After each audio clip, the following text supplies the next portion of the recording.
Two trucks having sex. Two trucks having sex.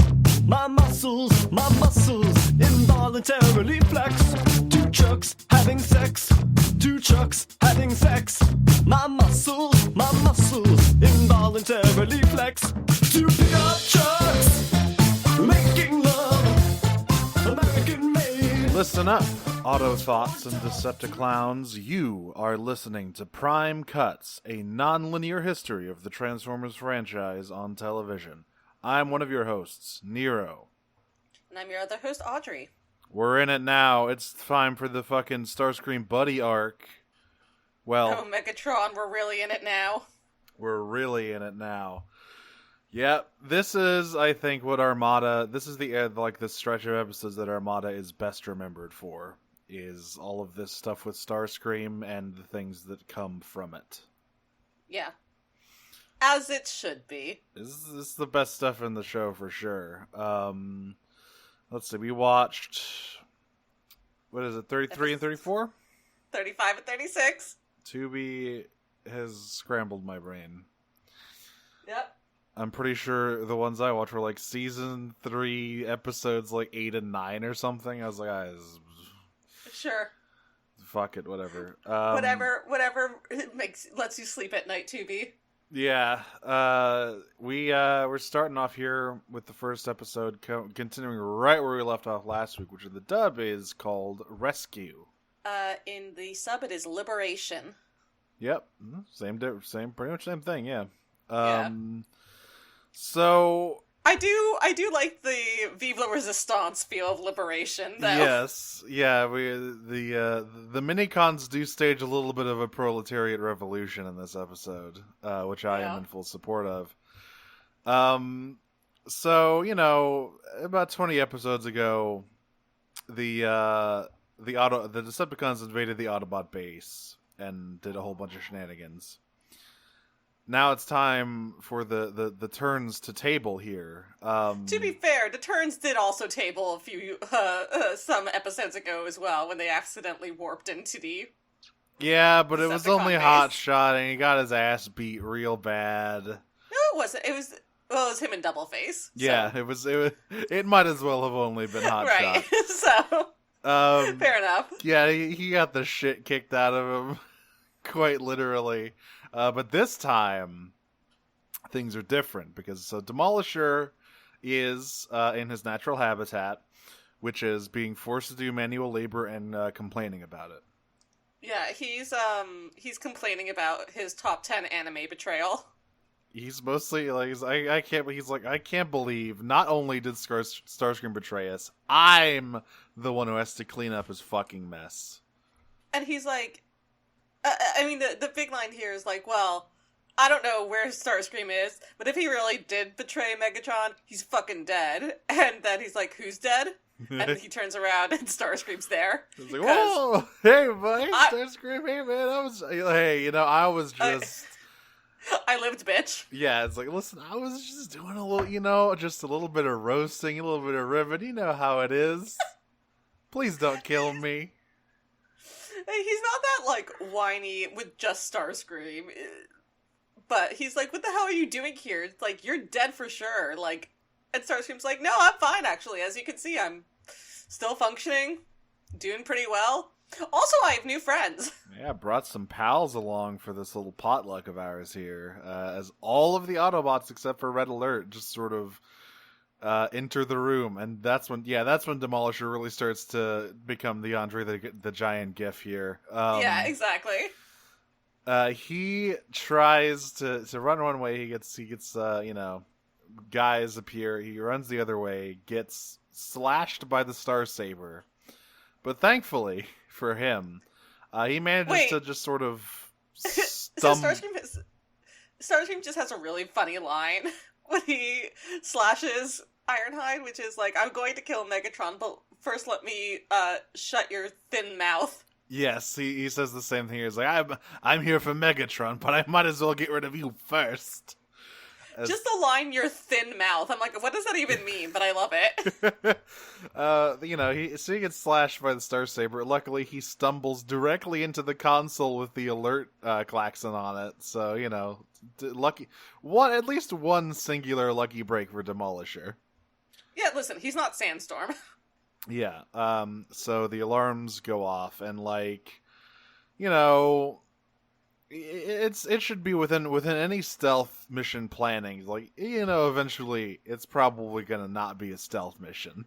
Yeah, Hot Rod's like, oh man, that's a bummer, but none of them really seem that put out by it. Yeah, it's like, I thought we could keep that stealth bonus going for a little longer, increase our score at the end of the mission, but oh well. Yeah. Trank only.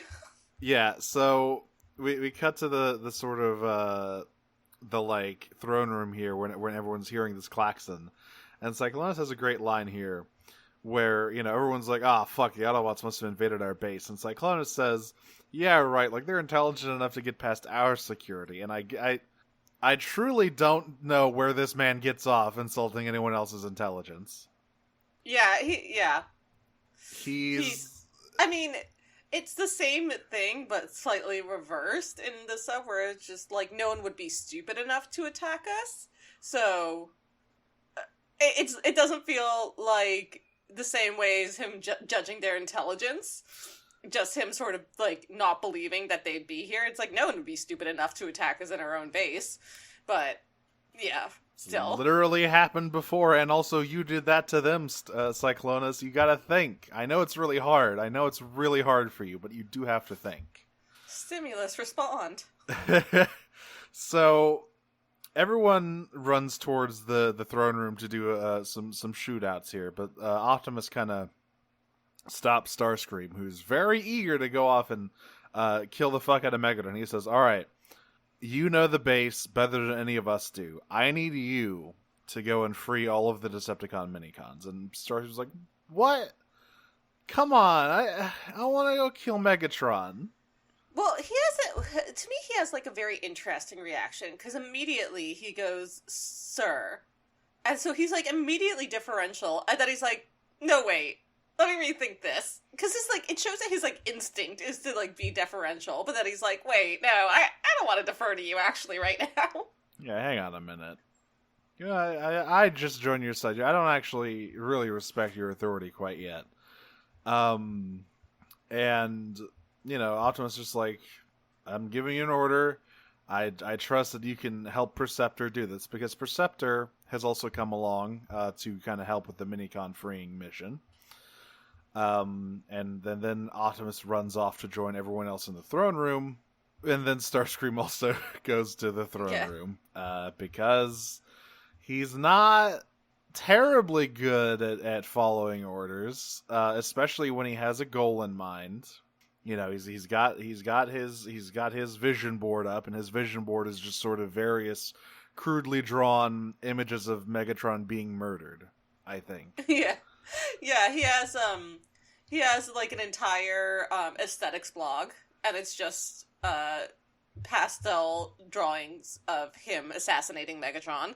Yeah, and Megatron, of course, has the gun, and he's just like, Starscream, I thought maybe, yeah, traitor, whatever, but a turncoat? You really are a fucking lowest of the low slime bag. My expectations were already low, and yet you still managed to disappoint me. Good job, Starscream. And Starscream's like, Thog don't care, die. And Optimus is just like, Starscream, I gave you an order to go help the minicons. You need to forget this vendetta and just kind of stand down. Starscream's like, I understood your decision, but given that it was a stupid ass decision, I've elected to ignore it. And Optimus says, okay, fine, hotshot, you do it. He's just like, what? Oh, fine, whatever. Optimus just like, listen, at this point, I don't think Starscream's gonna listen to anything I say. He's got the murder blinders on. He is just out to kill Megatron, and at this point, it's like he's basically says like, At this point, it might be best to just let him work this out of his system and leave him be. And That's really funny. And just not try to make him do anything else. That's good. Oh, I love that. Optimus understands exactly, sometimes you can press the authority, but sometimes, you know what? Taking my hands off with this one. Whatever happens, happens. Yeah, really? I mean, hey, he's the new guy. I mean, I it would suck if he got killed, but if he does, we'll figure it out. We'll figure it out. It's fine. It's Megatron actually when he shoots Starscream, because he does shoot him at some point, and I believe it is Hoist or Smokescreen who jumps in front to block the blast with the Skyboom shield. He actually says "Adios, Autobot" when he shoots him to Starscream. Okay. Okay. Cut back That's down fine. to Auto Base, and all of the kids, the usual thing. If they're feeling useless, they're feeling like they can't do anything about this crazy And they're battle. right. Well, actually, this time No, I around, know. they do some shit with Laserbeak. I don't think they should be feeling so useless at this for this one. That's true. They do come in pretty clutch with Laserbeak, in this one. So like there is it's just an all out fucking firefight at this point. Sideswipe gets owned. Well, did we talk about Megatron leaving? Oh yeah, So when he shoots, when Grat blocks the blast from the Astro Blaster, the entire room lights up brightly, and and back at base, the kids and Ratchet who are watching through Laserbeak, through the Cyberhawk, also it's just it's so bright that even they're blinded, removed away from the actual location of it through seeing it through a screen. And while this is happening, Thrust's yeah, you're gonna destroy the base, homie. So why don't you just leave and we'll take care of the rest of this for now. And Megatron's yeah, okay, cool. And once the light dissipates and everyone is back to normal, it's Alakazam, he's gone. It's gone. The Thrust is in charge now. Mind freak. So yeah, he's gone. No one knows where he is. Hotshot is on his way to sort of find Perceptor, who is currently being chased by Demolisher. Can I talk about one thing in the firefight before we get to that? Yeah, sure. So there is so two things actually, which is so the firefight begins and Stepper's haha, I learned something from my senpai, check this shit out, uppercut, and he goes towards Shockwave and just gets swatted away. Yeah, running into a wall. It's hilarious. Yeah, and Scavenger, who he falls right in front of, says, maybe you should try fighting opponents more your size class, buddy. Yeah. And then the last thing we see before, Devastator's literally just you're an idiot.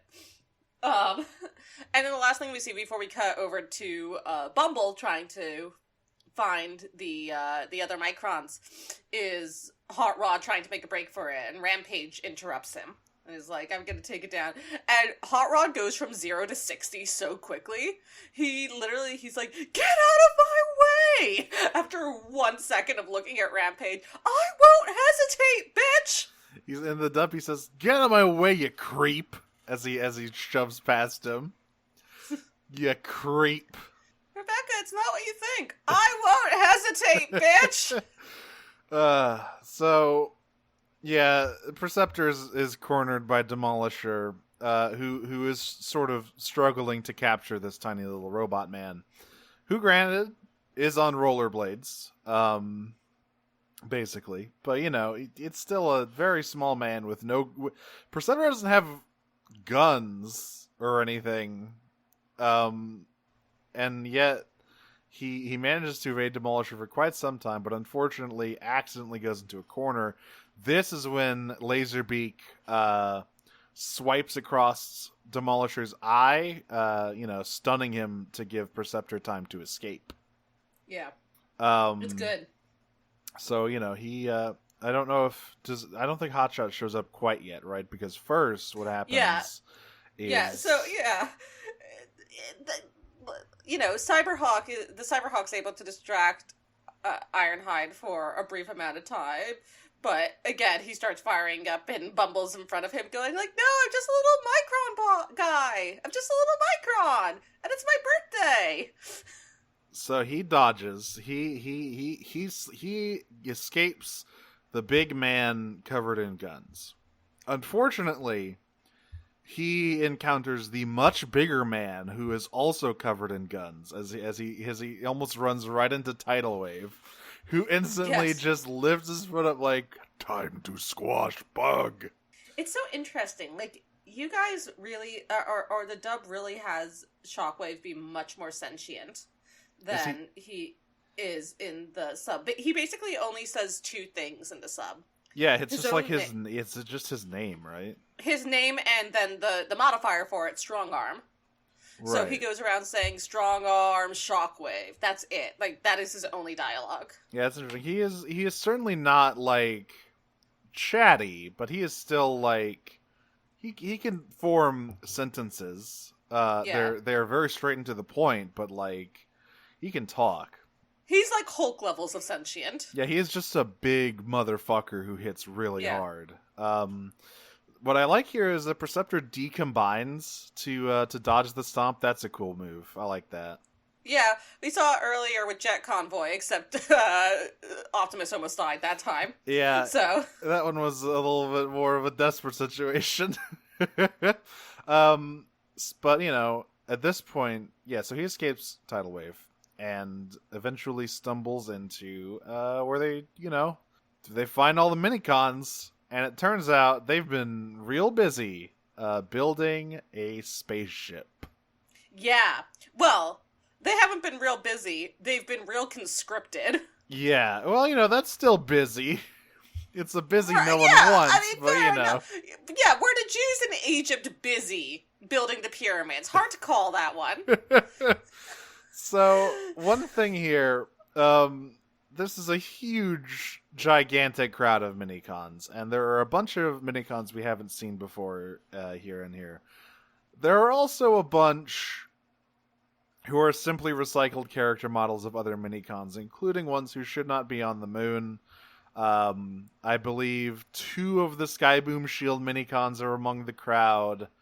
I think there are a couple of the race team that are on here as well, who are also Autobot aligned, and then there's color swapped street action team ones, because it'd be real hard to render a dozen different minicons on screen, 2 dozen at some points. Who do you think they are? Animators? Sometimes they are, but sometimes. So Perceptor's running around trying to talk to everyone, like, "Hey, we gotta get out of here. We gotta go." But they're still working. All of this is delivered in minicon bleeps and bloops, so I don't know what they're saying, but I can infer. Then Megatron's like, there you are, you little shit. Trying to fucking start a union up in here? I don't think so. Yeah. Megatron's like, "I'm not anti-union, I just don't think a union is right for the Decepticons."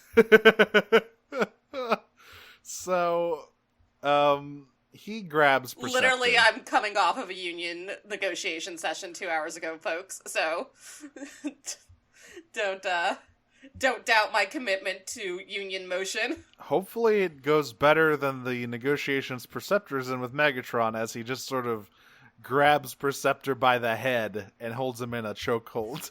This is a hostile workspace! And Megatron's just like, "Alright, everyone, back to fucking work. We gotta finish this project, alright?" But hey, we got a special guest in the studio tonight. It's the Micron Philharmonic. Yeah, so all of them drop their tools or whatever they were holding, and they sing the weird minicon song that Blastoff sang a few episodes ago. This is a robot equivalent of little girls singing the Freddy Krueger song, I think. Yes. And Megatron's just like, what the fuck is going on? Everyone in the base is reacting like it's like everyone can hear it, and everyone's just like, what the hell? Alexis says it's the most beautiful thing she's ever heard in her life. The sound of a cyber angel.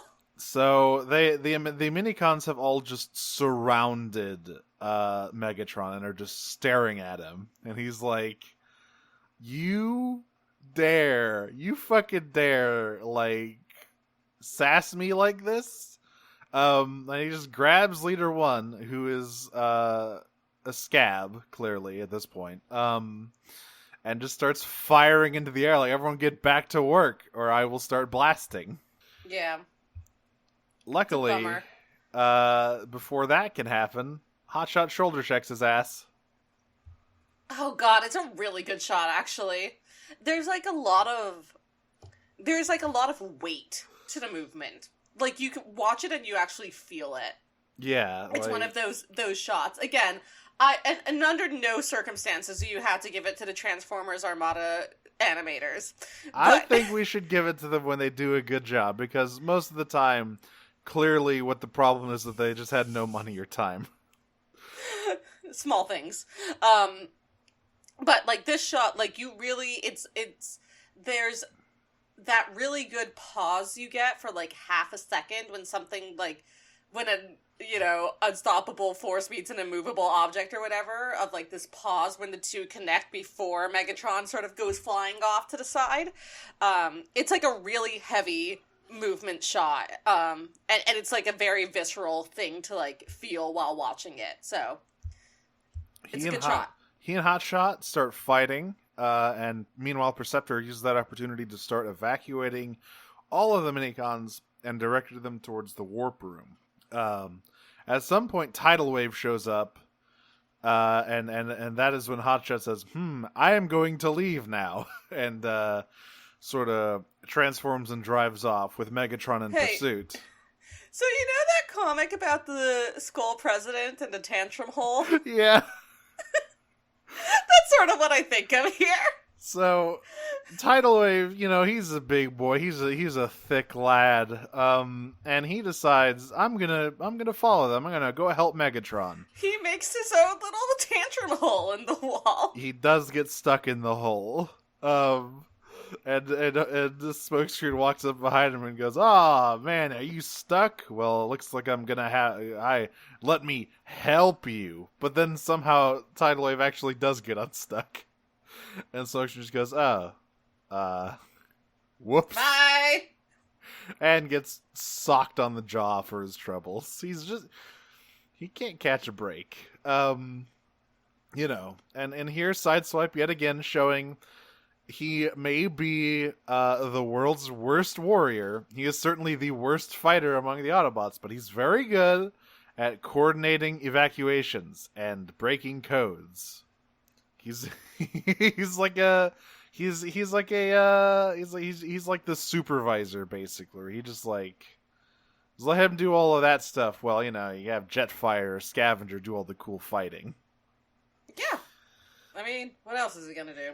The Hotshot and Megatron's fight has spilled out onto the surface of the moon, and it's not going great for Hotshot because he's got the Requiem blaster, he's got his fusion cannon, he's got Tidal Wave glued to his arms, and that's just a lot of guns versus Hotshot. Hotshot only has 2 guns. Yeah, when 8 guns, 7 begonias.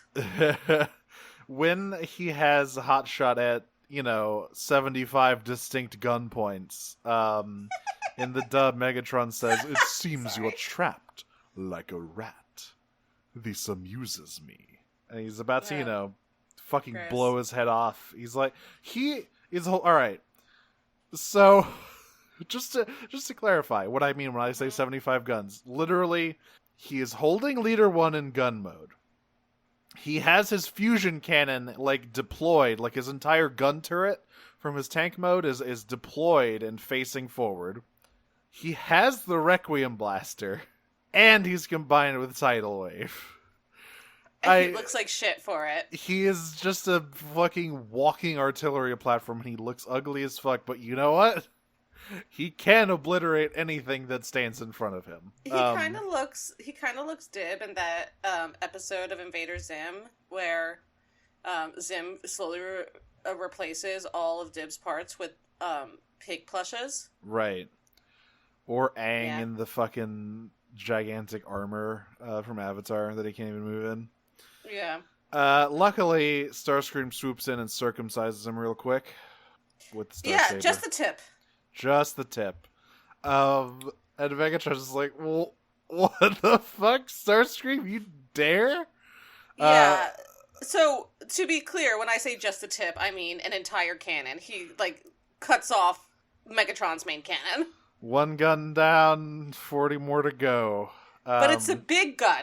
This is important. It's also probably his favorite gun. And that is the moral damage that really matters here. Yeah, Starscream's red Machiavelli. He's going for the psychological warfare angle. Yeah, and Starscream just basically like, I have outgrown your fucking, Sun Tzu. Do them dirty in front of they minicon. So yeah, Starscream basically just says, I have moved past your sphere of influence. I'm my own motherfucking person now, and I am going to kill you. And then well, he looks over, he's like, all right, Hot Rod, you ready to do this? And Hot Rod's like, absolutely, homie, I've been waiting for you to say it. And they go and attack Megatron, and it's a sweet as hell double attack where they both fly and kick him. Yeah. But it's also dude, you have the Star Saber, just kill him. You gotta finish him off. Just do it now. Yeah, I assume that they were about to, and that's when Optimus runs and is like, hey everybody, all the minicons are safe, let's head out. That's what we came here to do. Came here to rescue all the minicons. And Starscream's like, I mean, that's what you came here to do. To you, it's a UFO. I had a different agenda on here, and Optimus is like, well, unfortunately, you're an Autobot now, so you can either follow my orders and retreat, or stay on the moon to kill Megatron, and then probably, get ganked by the other Decepticons who are still back in the base. Well, so it actually says it is more colored as you can either choose to come back with us and stay an Autobot or remain here and fend for yourself. Yeah. Fend for yourself. Prove that you are the Decepticon that everyone thought you were. Alone or together. Your heart or your programming is what he says. And it's it is a long time. It is 30 seconds that they stay staring at each other, which, folks, 30 seconds may not sound that long, but if it sounds like a short amount of time to you, I ask yourself to just look at another person in the eye for 30 seconds silently. It is a long time. It is a long time, and they do that, and then it cuts back to the base. We don't really see the resolution of it. See, because it cuts back to the base where the microns are still flooding in, and all the kids are like, yeah! A whole bunch of new friends. See, the dub solves this by just having Optimus constantly talking during that. Oh, no. And Starscream just going, I mean, Optimus does speak for some of it, because he says, the whole thing that you just said, you have two choices. You can either follow my commands or you can go on your own. I'm not going to stop you from making either choice, but those are your two choices. Yeah. And, we just cut back to the base, and Starscream looks real unhappy with his choice. He seems he says there is no right decision, and just storms out of the command center. So 2 things. One is that the music here is hilarious, because it's this really deeply dramatic orchestral music as they stare off, which continues over to them cutting back to the base and all the kids rejoicing. Yeah. And it's a minute of all this happy imagery while this super dramatic string instrumental plays in the background. Yep. So that's really funny, first of all. And then what he actually says in the sub, which I actually like better than what you just said, is like AO in voice, that was no victory. Right. Before storming off. And then Alexa says, I'm sure he'll come around. Oh, girl. Next episode. Mars. You'll get yours. Mars. Let's talk about Mars. Yeah, I'd love to talk about Mars. Which is the name of the episode. For us, it's Mars Conflict. Just chopping that title in half. We open on a real Starscream angst fest here. Hey, asshole, why didn't you try doing any of this on Megatron while you had the chance? You absolutely could have just sliced my man in half. You really... Before Optimus showed up. You could have done it. Yeah, just having all these fucking weapons are like the Starsaber is the one that like we see that what the Requiem Blaster does to a motherfucker. It's bad. But we never see anyone really get it from the Starsaber as of yet. Like we've seen that chop off like wings and like arms and stuff, but it's always seemed like repairable damage. You could fucking Metal Gear Rising Zandatsu Megatron with that fucking thing.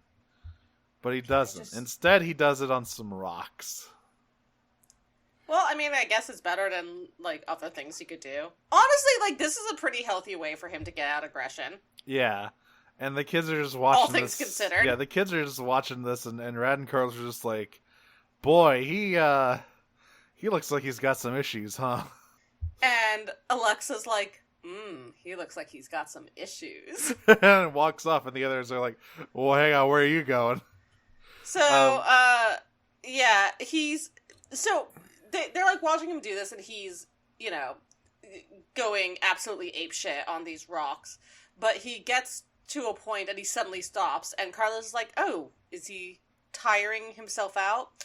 And we see Starscream is at the edge of a cliff, and underneath him, unlike sort of the desert area where he's been just annihilating rocks, sort of a lush plains stretches out before him, and Starscream is like overcome by like the beauty of Earth. And it's sort of like, it's a nice moment where it's like Starscream for the first time sort of understands the worth that Earth has as a planet. Which I think we will see increasingly as this season goes on. But it's a nice like moment where, you know, Starscream is struck motionless and speechless by the beauty of the nature that he sees. And of course, this has been a big Captain Planet show to begin with. But yeah, there was that whole conversation Sideswipe and Hotshot have in past part 1, I think. I mean, there's literally Rad in every episode. Yeah, Rad every... Trees are us. Unfortunately, in the dub, it's kind of run by Starscream inner monologue, just sort of continuing to be like, I really gotta kill Megatron, man. That sucks. That defeats the purpose of the scene so much. He still sits down and like tells the Starsaber minicons like, hey guys, let's take a break. The Starsaber minicons and Swindle, who is still here. And so, you know, they walk off to do whatever minicons do in their free time. And Alexa sees her chance. Yeah, she walks up and Carlos is like, hey, wait, hang on, Alexa, I don't know, that's a good idea. That guy's fucking crazy. She's like, don't worry about it. I have a plan. And she's just like, hey, you know, I'm really glad that you care for the minicons. Like you understand, right? Like, you know, that they just want to be left alone and live in peace. Interesting. And Starscream is like, fuck off. Yeah. So again, I think because of the difference in the sub just a little bit earlier with you talking about the inner monologue, the conversation here is slightly different. Where Alexa approaches Starscream and she goes, the flowers are really pretty, aren't they? I've been thinking flowers, maybe daisies. And Starscream looks at her, and he's like, yeah, they are. Wait, no, fuck you, you're a pest, bye. I'm leaving. Then we cut up to the moon, and, well, Megatron is doing the exact same thing. He's also very mad and shooting moon rocks. The best animation in this entire episode, which looks considerably worse than the previous one. There's some wonky looking shit in this episode. Call what it is. It's dog shit. Yeah, it looks bad. But there's a good Sakuga shot of Megatron firing the Requiem blaster at a random mountain. Which is so for some possible reason, to say if it's bad or good. which is for some reason where they put all the money for this episode. Personally, I would have saved it for the Mars segment, but you know, I guess I'm not, you know, the whoever, you know, allocates the funds for Transformers Armada. But we cut to the Decepticons, who all look really normal. Yeah. They...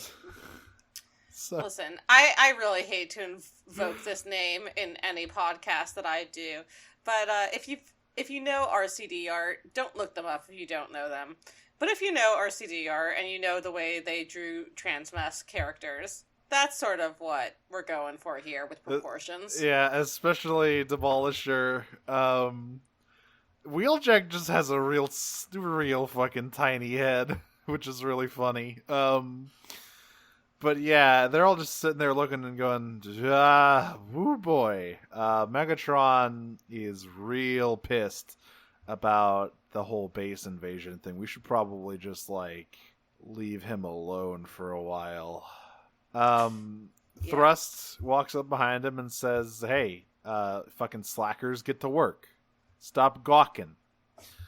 And, you know, they walk off, and that instantly, as soon as he is alone, sideways his voice says, hey, Thrust, you want to hear about some cool shit? Psst. Hey, Thrust. Psst. Hey, Thrust, look at me. Bitch. You want to hear about some forbidden lore? And Thrust goes, oh boy, do I? So he runs to Sideways' voice, who manifests on the moon.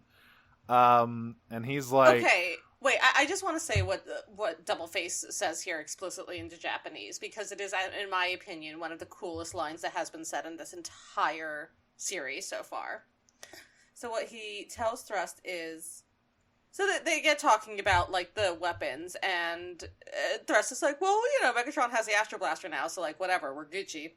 And Double Face responds by saying, the Astro Blaster alone isn't enough to make the universe tremble.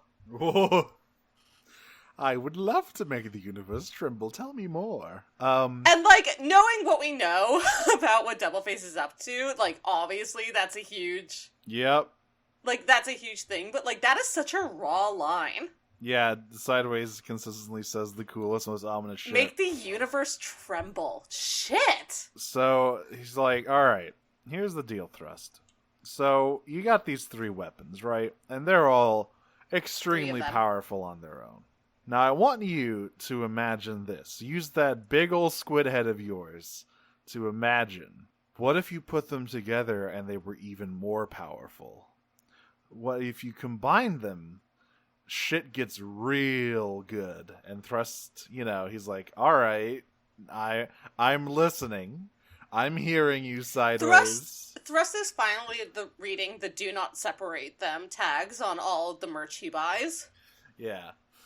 And I love this is a dynamic that will continue between Sideways and Thrust, where, like, Sideways instantly knows, all right, this guy is a fucking easy mark. He's smart, but he's also real egotistical, and I can just sort of massage that into getting him to do what I want. I have to say, like, Thrust's character development is so fascinating to me, because he really is introduced as this insanely, like, strategic and intelligent, you know, military man, and he's, like, very quickly shown to be a fucking moron. All that head is just for show. It's all empty in there. And it's like, yeah, he is always desperate for approval.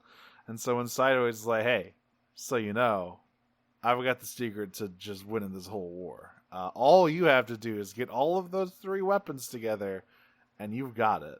And of course, he disappears before, you know, telling him anything specific about what to do, but Thrust has the idea planted in his head and is, of course, like, instantly obsessed. Yeah. Auto base, it's a minicon alert, and everyone is trying to figure... Sorry, just very quickly. Thrust it. So, like, Double Face leaves, and he's like, anyway, bye. And Thrust is like, well, I can't trust Double Face. I know this. Unless... Yeah, it's like, all right, well, that guy is clearly, the least so trustworthy fucking person on stupid. the planet. However... Yeah, he's That so sounds- goddamn stupid. That sounds cool as fuck. You know the dynamic between Ocelot and Miller in Metal Gear Solid 5? No, because I haven't played 5 yet. That's the only one I haven't played yet. Well, Thrust basically did it to himself in this scene, where it's like, well, clearly we can't trust that. And then Ocelot comes in and says, but it'd be pretty funny, wouldn't it? God, we keep ending up in MGS circles. They just keeps happening. We're gonna do it one day. I'm telling you, we're gonna podcast about it one day. It's gonna happen. So it's the auto Okay. base. It's a minicon. It's a minicon alert, and there's a very funny bit where Lex is like, well, it's in space, and instantly Starscream walks into the room and says, "Is it on the moon?" No. Good. We don't get that in the sub. Yeah, he walks in and is like, "Hey, is it on the moon?" It's like, no, it's on Mars. Mars is needs microns. I don't know how the fuck it got up there. How did you just ignore my very funny joke being on Disney minus as you because are? I don't want to think about that movie ever again. I have quarantined it away in my brain, and if I ever remember anything about it, I will start like screaming and writhing on the ground like a Lovecraft protagonist. But Isn't hosting a podcast with your friends fun? it's great. So yeah, basically it's like, well, it's on Mars, and I'm not even gonna bother figuring out how the fuck this guy got to Mars, considering that the ship crashed into the moon, Earth's moon. So I assume this guy just got fucking yeeted really hard. Yeah, I mean, listen, just look at like the meteor that killed the dinosaurs. So Shit gets blasted up. yeah, and so everyone's like, oh man, Mars, we only got 2 guys that can go to Mars, because it's Jetfire and Starscream. That's why it needs microns. And Jetfire says, actually, it's just Jetfire. I'll do it on my own. So this is the Starscream and Jetfire are exes getting back together rom-com episode. Basically, it is, yeah. Starscream's like, no, I'm going to go with you. And Jetfire's like, haha, no, you're not. I made this joke here, and then it becomes increasingly true over the course of the episode. Oh, yes. Literally, at the point where they get handcuffed together, I was just thinking about that. That would be, yeah. Yes. Uh-huh. So he goes. So Jetfire walks to the warp gate. And there's a very funny bit where he's like walking in, and he just looks down and goes, ugh. And everyone in the control room's like, "What's wrong?" And then it cuts down to him looking down at Carlos, Billy, and Fred in fucking spacesuits. Like, who bring us to Mars? I won't go to Mars. And he's like, no, maybe I'll bring you back a souvenir or something. If Elon Musk can do it, I want to go. And then Starscream like pushes past him and says, "Move! I'm gonna go to Mars." Yeah, he's like, "I'm going ahead. Bye." And Jetfire's like, "Hey, fuck you." So they're on Mars. We see Thrust. Thrust is informing Megatron. It's like, hey, so there's a minicon on Mars. Jetfire and Starscream are en route, and that guy, and I bet they're gonna have the sword and the shield. And apparently he has already told Megatron about the sort of combination thing that the weapons can do. Yeah, he's like, I have it on good authority. Do not ask me what that good authority is. That where did you hear this, Thrust? Don't worry about it, is where I heard it from. Just a little birdie told me. Don't worry about it. It's fine. Don't ask. And so they've sent Tidal Wave out as the sort of primary spacefaring Decepticon now that Starscream has swapped sides. And It's really Mars funny. I time. hadn't thought about that they really don't have anyone now. Yeah, I mean, you got Demolisher as a tank, Cyclonus is a helicopter, which is not a thing that you can usually fly in space. I guess Thrust can do it, but he's definitely not going to be the guy who's like... As we see, both Thrust and Megatron are able to be spacefaring. You can just warp, but they're definitely not, like, comfortable in space. Yeah, it is not their preferred zone. So, this is actually the first time we see Jetfire's Minicon partner, Commodore. Who's a fucking Mars explorer? Excuse me? He's a little rover guy. And Jetfire sends him out to go search for the Minicon. And Starscream's like, alright, cool, I'm gonna go look for Megatron, bye. And Jetfire, looks at him, looks at the dust storm rolling in and goes, fuck. And Starscream's like, I love to get dusty. Fuck off. Bye. I'm a dirty boy. And he is in the middle of this fucking Martian dust storm, It is the funniest thing. He's like, Megatron, where are you? He's yelling into this blitz of a cyclone on Mars, where, like, Megatron clearly isn't. He sees, like, a vague shape in the distance, like, is that you, Megatron? And Tidal Wave just goes, no. Dumb fuck. Yeah, it's Tidal Wave, and immediately Starscream, Starscream is fucked up here, so he goes to fight Tidal Wave in this dust storm, and Tidal Wave just, like, dodges the slash, and just grabs, like, the sort of overhang part of Starscream's back and just tears it off. He just pops it off like a fucking figure. It's bad to watch, actually. It's like, whip! Listen, I know that certain parts of the toy are meant to be, with an amount of force, they're meant to be detached and reattached. I don't think that's one of them. So Starscream, having his ass pulled off by Tidal Wave, basically, just goes crashing into a ravine. You win some, you lose some. He just cannot move. And he, sends the Minicons to go get help. Girl help. Is a girl help. He just stands there feeling sorry. Like, he just sits there in this ravine, probably in horrible pain, just thinks, man, what the fuck am I doing here trying to be an Autobot? I can't do this shit. I'm on Mars, I got my ass pulled off by a big boat. What is my life like right now, man? Like, he's basically like, I am an alien among my peers in the Decepticons, and I am also feeling alienated among the Autobots. I don't know where the fuck I belong. All I know is that I need to kill Megatron. Meanwhile, this entire time, everyone on the Autobot side has been like, Starscream, we love you! Yeah, but he can't hear it because of the dust I storm. know. But, everyone is, so surprised by it. But, literally all the, Hotshot has, I hope Starscream's okay. And Alexa and all the other kids look over to him, and Hotshot's like, what? He's our comrade now. Everyone's we fucking love you, Starscream!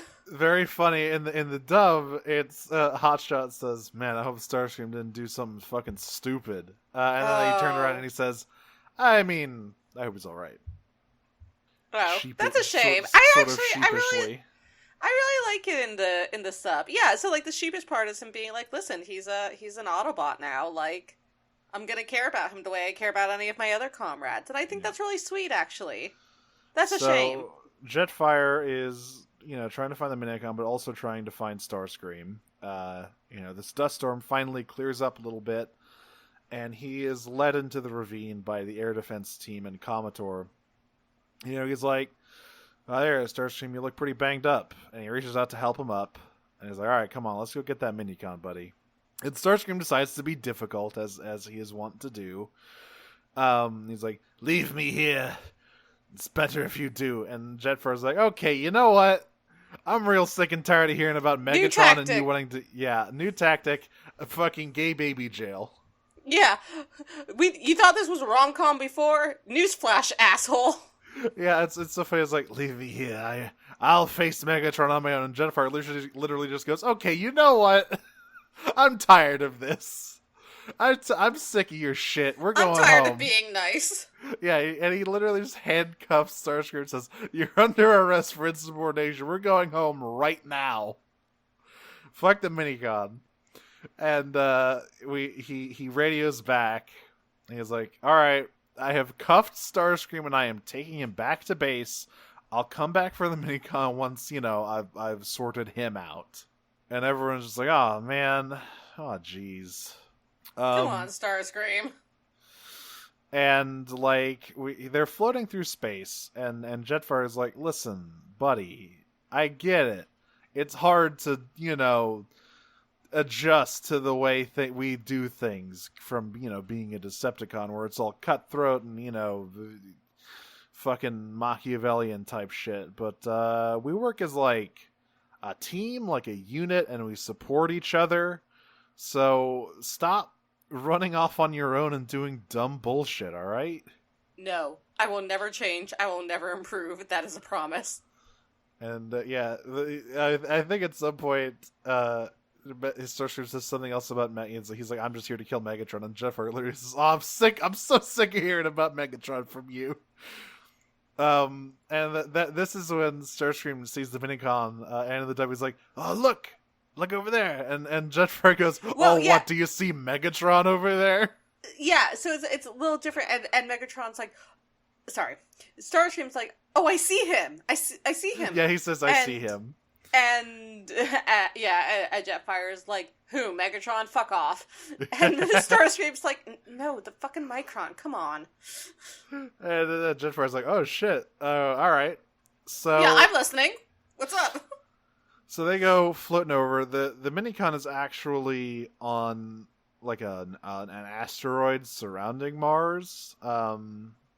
So they're trying to fly by and pick it up, but unfortunately, Jetfire has his hand full, and Starscream is the one who's kind of reaching out to grab it, but he can't quite get there.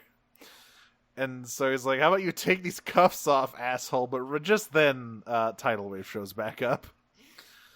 Yeah, and he's here to ruin everything very slowly. He reports in, is like, "I found the Megatron." And Megatron's like, "All right, sick. I'm heading out." And he just heads over to that warp gate, lickety split. Yeah. He's like, "Thrust, I'm fucking trusting you on this shit." You better not fuck up on this one, Thrust. I hope whatever source that your information comes from is reliable. And It Thrust, is, for sure. Thrust just sort of tugs his car like, So, like, they managed to awaken the minicon, who is, I believe this is Firebot, I think I want to say. We are well past the point of naming microns in the... Oh, yeah. Oh, I'll bet. Like, he doesn't get a name in the dub either. I just know that this guy's name is Firebot. And he is sort of, just as Starscream is about to grab him, Tidal Wave starts swooping in and forces them to fall back. And like this minicon is paralyzed, and as Tidal Wave is sort of looming towards him. And this is the point where Starscream starts yelling at him like, you gotta fire, you gotta fight back. Trust me, man, you don't want to be a Decepticon. It's interesting. So again, so Jetfire is dragging Starscream away, and Starscream is sort of begging with his whole pussy, right? Like he's like, you gotta fire. He's like, the Autobots will protect you. They will not use you. He doesn't use we. He says they will not use you as a tool of war. But if you want to, like, you don't want to be a Decepticon, trust me. You do not want to be a Decepticon. And if you have any chance, if you're going to have any chance of not being one, you need to fire now. And he's, like, pleading, like, really, really desperately. It's really interesting. Yeah. And Firebot does fire and blasts Tidal Wave fucking out of the sky with a big old chest laser. Unfortunately, this is when Megatron appears. As like, "Hey, what's up? I'm here to fuck you guys up." And he wastes no time and is like, all right, time to fire my cool gun. So I have a question about this. Yes. This is not the first time that these three weapons have been in the same place. No. Well, technically it is.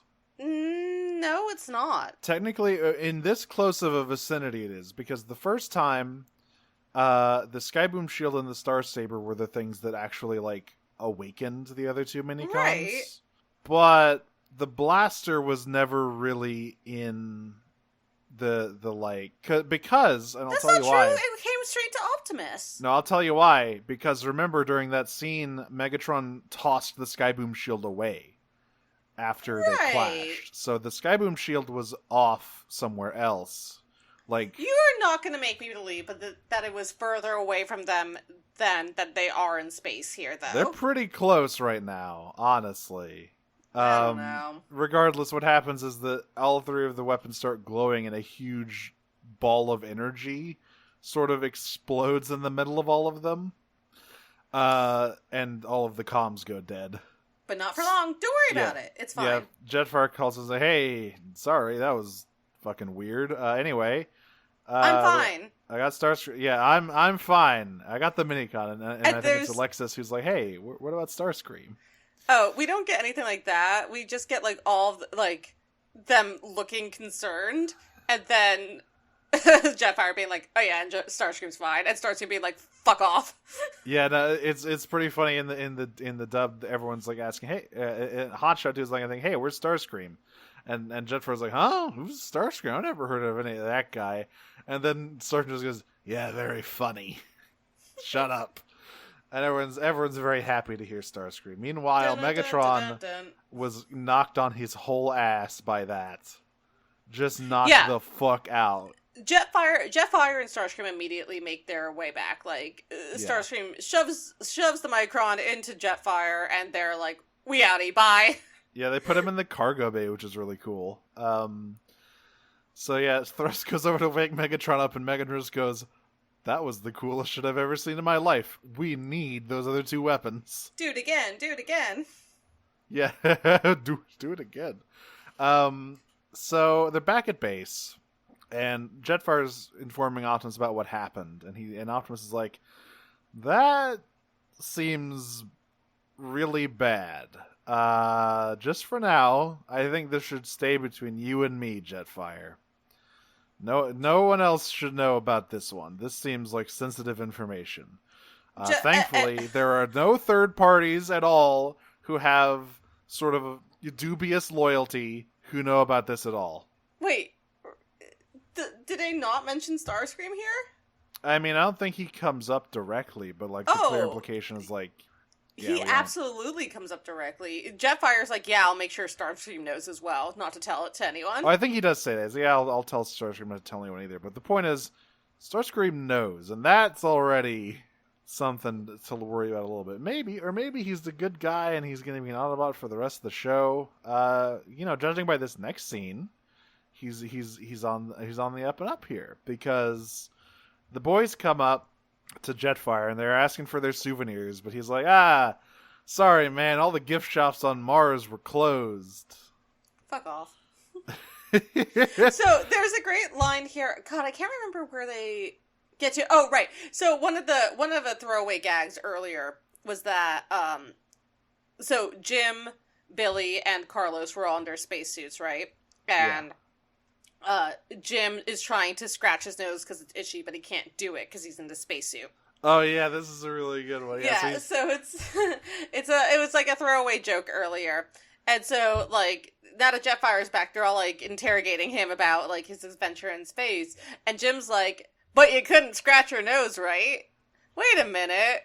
Where even is your nose? And Jetfire literally has a moment, which is like, you can't just ask people from people why they're white.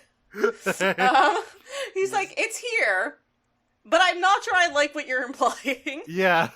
And also earlier on, during Starscream's, ravine angst time, after his ass got pulled off by Tidal Wave, he like crushes a Mars boulder, and like a gem-studded Mars rock kind of falls out of it.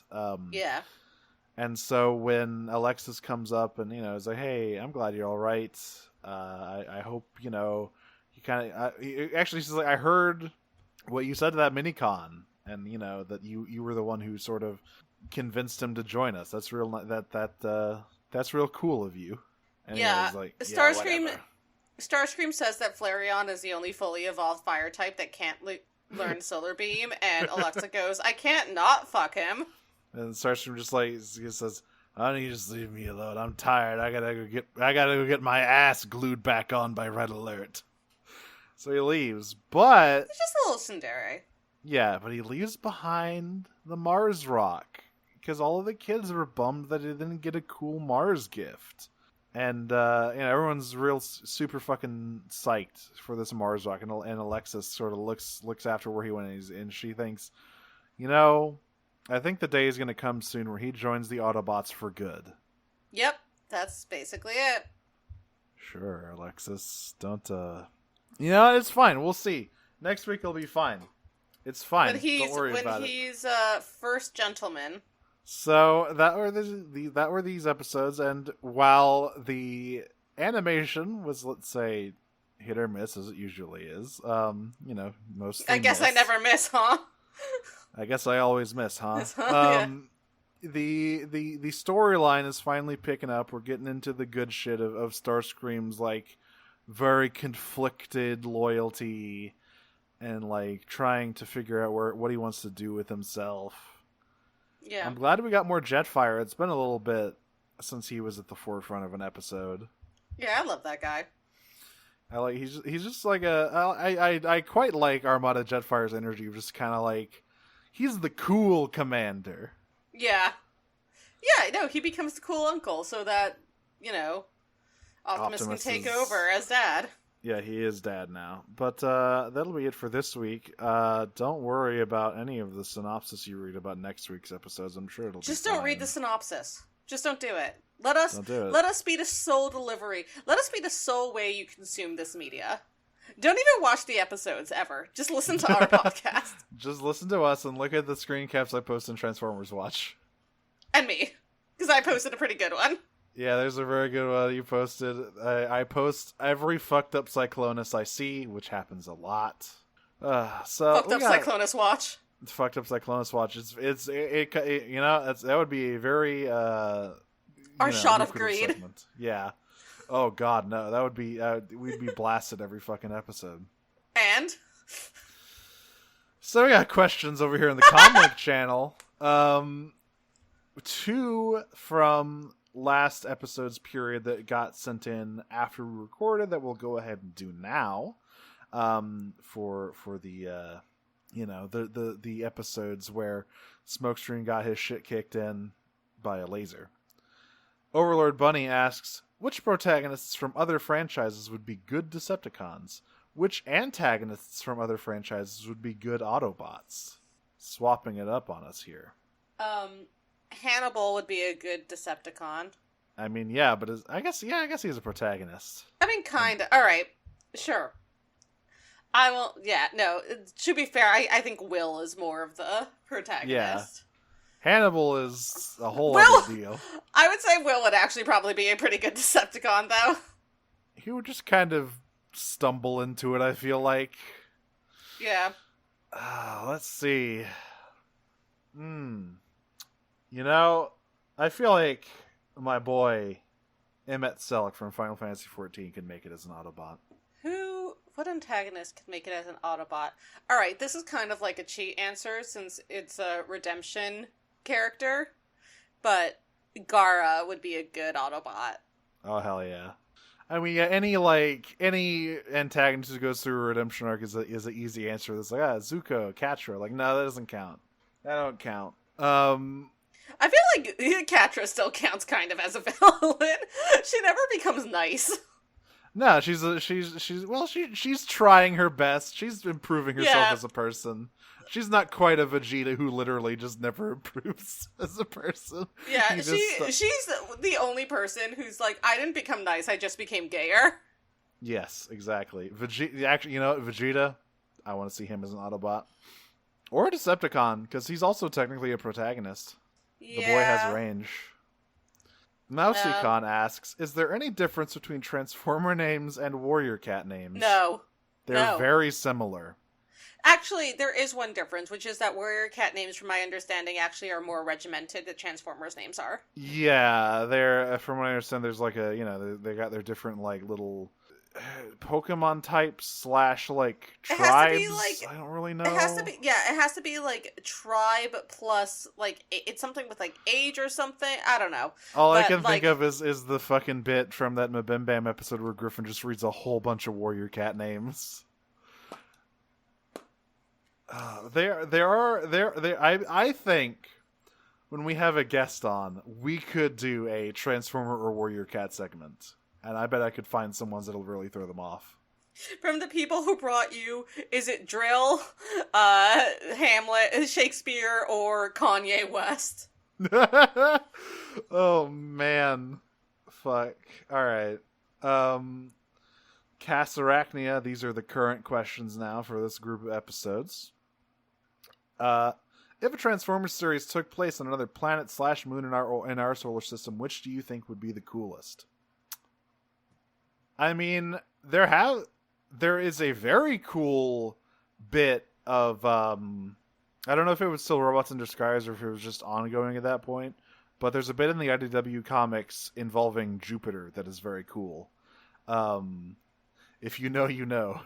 It involves the Great Red Spot and Astro Train getting absolutely fucking owned. Poor boy.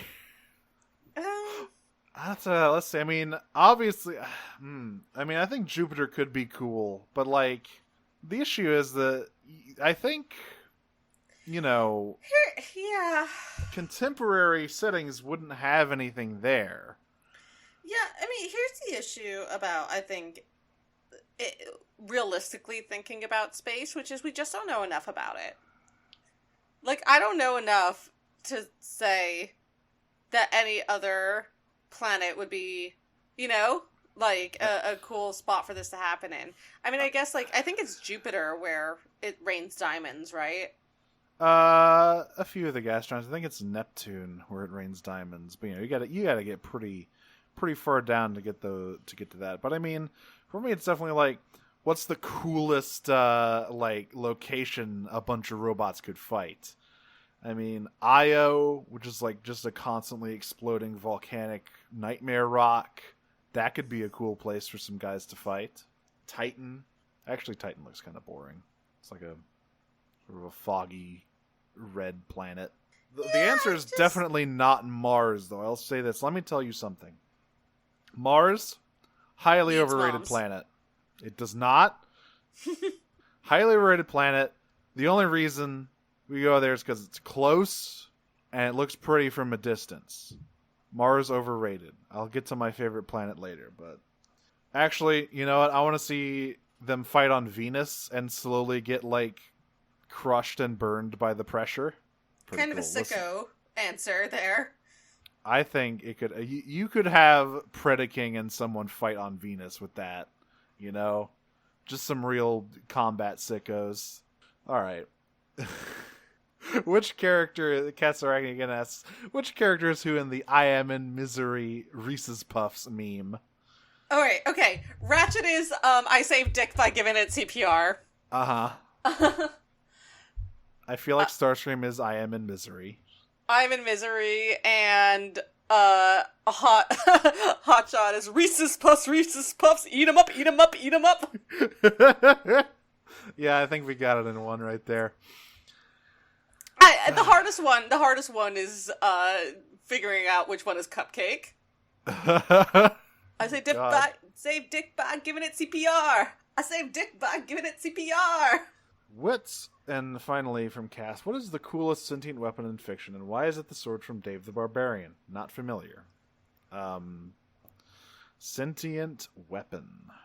So my answer to this is sort of a cheat because it's unclear how sentient it is, but I'm gonna go for it. My answer is Psycha from Durarara. So Saika is a demon sword that possesses anyone that it cuts. And it does that to spread its love. What a nice sword. So Just trying to Saika spread love. Saika just wants to be loved, and it does so by stabbing people and possessing them. And there's one character in Durarara who is like Saika's master, basically, who was slashed by Saika, but like retains her like autonomy, basically. So like she is Saika, Saika is her, and everyone who gets cut by Saika just wants to, like, spread the love. So they become, like, very zombie-like and be like, join Saika, join Saika, join Saika. It's like a weird hive mind. I like that. Yeah, I just really like Durarara, but, like, Saika's good. I'm trying to think of, like, a good sentient weapon. I mean, there's the joke sword from Metal Gear Rising that is, like, the kendo, the wooden sword with Solid Snake's ghost in it. Only in the Japanese version, though. I mean, I immediately went to, like, Soul Eater. Yeah, but I never watched Soul Eater, so I don't have any real familiarity with that area. But if we're talking dubiously sentient weapons, I have always really liked how One Piece thinks about cursed swords.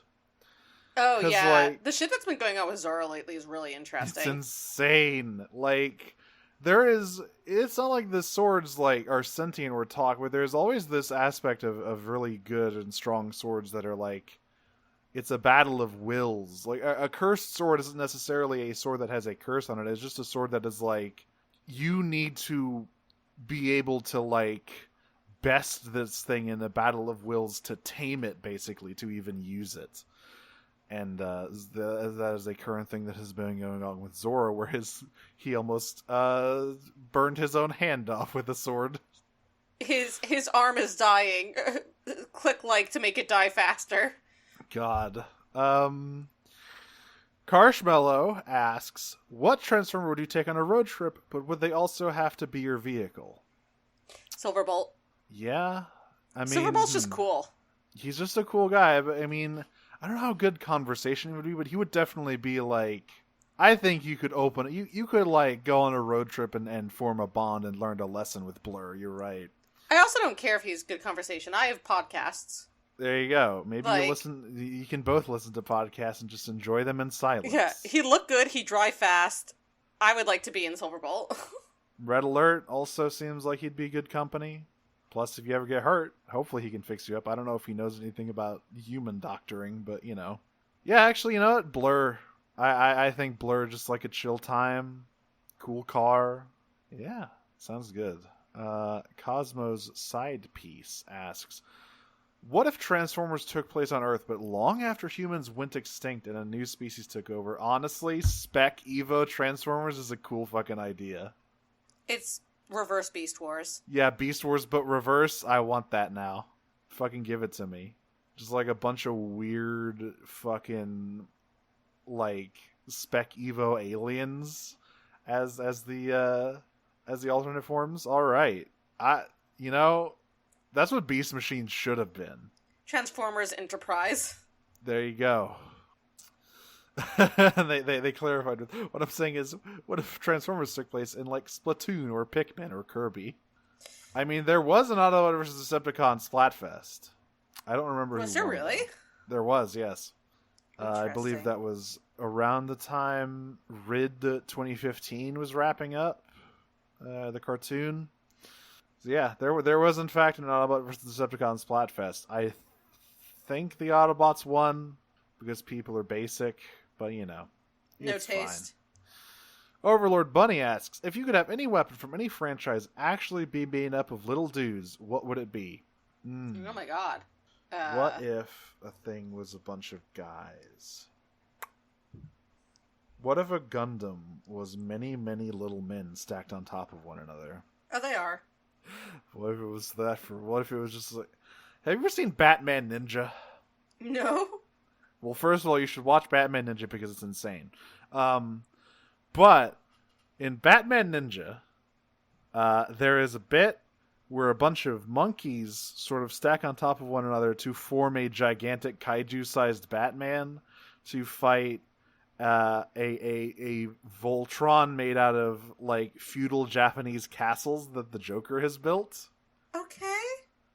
What I'm saying is you should watch Batman Ninja because it's that. It's like that.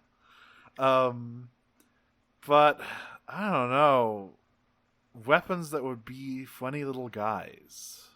Weapons that would be funny little guys. Again, I'm trying to get like my brain out of the like Gungeon zone we're in because where so many of them are funny little guys. Or you know, Sex Pistols, who are funny little guys that go in a weapon. Right. I don't know. Maybe the like Iron Man armor. Oh man. All right. Yeah. I mean, it basically does. I was about to say, what if it talked to him? But it does already talk to him. But what if it was a bunch of little guys? That's what I'm really going to. I'm like, what would be the funniest for it to be like a bunch of little guys? And I think a bunch of little guys moving an entire armor in sync would be very funny and good. What if all of Bayonetta's guns were different funny little guys? What if every strand of Bayonetta's hair was a different funny little guy? Oh, God. I'm moving on. You can port Armada Starscream into any other Transformers canon. Which is most interesting and which is funniest? He can replace a local Starscream or not. Your choice. Into G1 because he'd be so fucking embarrassed. Oh, God. Like, being forced to replace the fucking clown show that is G1 Starscream. He would be so... He would, like, unalive from the shame, honestly. Yeah, and also, like, let's be real, Megatron is dumb as fuck in that show, too. So, Starscream would warp in, he's replacing it, he's being forced to work for it, he's just like, I want to go home. Yeah, this sucks. Most interesting. Like, Armada Starscream is such a particular, like, kind of character that slotting him in most other places is really hard. I'm telling you. He ends up in G1 when Starscream goes to Avalon. Fuck. He gets isekai'd. Yeah. Wait, G1 Starscream does get isekai'd. Yeah. Man. With Rumble. That's not someone I'd want to get isekai'd with. I don't know if I want to be stuck somewhere with a Rumble. Yeah, well, Starscream goes through a lot of trials and tribulations in that episode. He goes through a lot of trials and tribulations in his life. There's a lot of bird poop. There's a lot of bird poop in that episode in particular, though. Casey Cosmotector asks the important question, which solar system planet is the best one? Saturn. That's it. That's the answer. Yeah, I think I would actually have to also go with Saturn. Jupiter's a close second, but man, those rings, and like, it's got so many freaky little moons around it. The rings are just so cool. Like, I really can't argue with the rings. It's gotta be Saturn. It has a permanent hexagon on its north pole. You know, yeah, maybe the at first the cloud layer kind of looks a little bland compared to, you know, whatever the fuck is going on over in Jupiter, but Saturn is just so cool, and it helps that, like, we know so much about Saturn because of the Cassini mission that was there for, like, 2 decades. We have so many gorgeous, like, photographs of Saturn and its surrounding system. You know, I've already said my piece on Mars. I think it's highly overrated. It is just the closest that we have to Earth. That's it. It is technically not the closest, but nobody wants to go to Venus because it's like that. No, I mean closest to what Earth is like. Oh yeah, it is both. It is the closest to Earth in sort of composition and habitability sort of.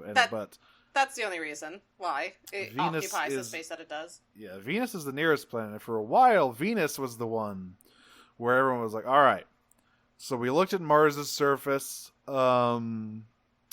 Everything, it doesn't look like life could be there. But Venus over there, what's behind those clouds? And then they looked behind the clouds and they said, hell is behind the clouds. It's okay. A boiling planet is behind the clouds. Yeah, we keep sending probes down there, and they last about 3 minutes before they get pancaked by the pressure. So that's why no one's been studying Venus. Or all of the study of Venus has been through orbiters, because, you can't put things on Venus. And finally, Casey also asks, which is your favorite Sailor Scout? Which I don't have a lot of... I never really watched any Sailor Moons. I have two. So Mercury is my favorite of the inner senshi, and then Saturn rearranged my brain chemistry when I watched Sailor Moon as a small child. So those are the Saturn? two. Hang on. Saturn is Hokuto. She is the Sailor Scout of Destruction. Or devastation, depending on who she is. She is so crazy powerful that she had to be put into a child. That, like, she basically had to have her essence put into a child that, like, didn't remember who she was. And there is a scene that made me cry. One of the first times I can remember crying watching TV is a scene where... So she destroys by, like, reversing time, and, I mean, I guess Sailor Moon spoilers, but it's been out for 2 decades, homies. 3, almost. So, there's a scene where, basically, at the end of it, Hokuto's like, I understand that, like, I cannot coexist with anyone else in the universe, I have to destroy myself. And so she, like, starts the process of, like, reversing her entire being to, like, erase herself out of existence. And Usagi goes through, like, this war zone and basically, like, comes out holding this baby, which is what Saturn has been reduced to by the time Usagi gets to her, and it made me absolutely sob as, like, an 8-year-old. God damn. Yeah. I like Sailor Jupiter because she's big. Yeah, her big, yeah. As much as I know about Sailor Moon. No, you're not wrong, Makoto big. Although I'm looking at Sailor Saturn in the Google images, she has a fucking cool, like, Naginata as a weapon. She fucking does, yeah, no, she rules. I love Hokuto. She, again, like, watching that episode rearranged my brain chemistry when I was a kid. Very well. There we go. Yeah, she seems like she's pretty cool. Maybe I'll watch Sailor Moon sometime. I don't know. Maybe I'll watch this classic anime that everyone loves, 20 or 30 years after it's out. You like She-Ra so much. It's so funny to me. I know. I still haven't... I made it halfway through Utena. I gotta finish that, too. Yeah.